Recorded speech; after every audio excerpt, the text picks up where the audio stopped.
रामलीला मैदान, स्वच्छ भारत, स्वस्थ भारत, छिलाओ मुड़ी देश की आजादी के लिए। तो जितना कृपा बता रहा कैसी पे भइल बा माई सरस्वती के। अच्छा है, हाँ ये वही टाइप के आदमी है। मामा मामा मामा मामा लेकिन आई होली के माहौल में, और आज होली है तो होली में सब लोग भाई मजा ले जोगिरा के साथ है भाई। ये दोनों कहाँ गली सर है? दोनों गली ऐसा सिस्टम चेंज करे। सिस्टम है बाबू का ना हो कर बम बम मामा Jamal Khan Bhojpuri star bomb bomb Bihari ji, please star साहब उन लोगों को भेजिए ना। हाँ होली होता, होली होता। और मैं चाहूंगा कि कुमार आलम साहब आप मंच पे चले आए। मेरे भाई का आदेश है, हीरो साहब का आदेश है कि कुमार आलम साहब को सम्मान पूर्वक मंच पे बुलाया जाए। आप ही अकेले हैं? कोकिला बहन ही नहीं है? कोकिला बहन दो ये जानी बड़ो लो शादी हो गया बड़ा खुला बन गया है। कई गो मर्द से मैंने तुम्हारी शादी में कितने मर्द आए थे?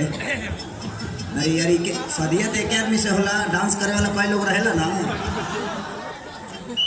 कोई झगड़ा नहीं हो रहा है, कोई जमीन का विवाद है, आप लोग अपना काम करिए ना। वो क्या 1 BHK के सामान खरीद ले रहा हूँ, कहीं दूसर लेके चल गई था। हाँ वो लोग अपन बिजनेस करता, बिजनेस वाले लोग लड़ते हैं, कोई आम आदमी तो नहीं लड़ता, क्योंकि आम आदमी अपने रोजी रोटी चलाने में व्यस्त रहता है, उसको लड़ने का टाइम कहाँ होता है। हम लोग गरीब परिवार से लोग हैं, आज भी मेहनत करके खाना जानते हैं, लड़ना नहीं, मेहनत करना जानते हैं अपने आप के लिए, अपने परिवार के लिए, अपने लोगों के लिए, अपने देश के लिए। और कुमार आलम साहब खते पिया है तू तो फूल गईल, काहे खेसरिया के भूल गई, कि ओकरे गोदी में जाके झूल गईलू, काहे खेसरिया के भूल गईलू। लेकिन भाई लोग के आदेश पर मारकंडे बाबा है ना, ऐसे जो होली आजे भर हो, एक बात कहाँ हो पाई, आजे भर जाता ना गावे के बगा लिया।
बोली होलिका भवानी की जय।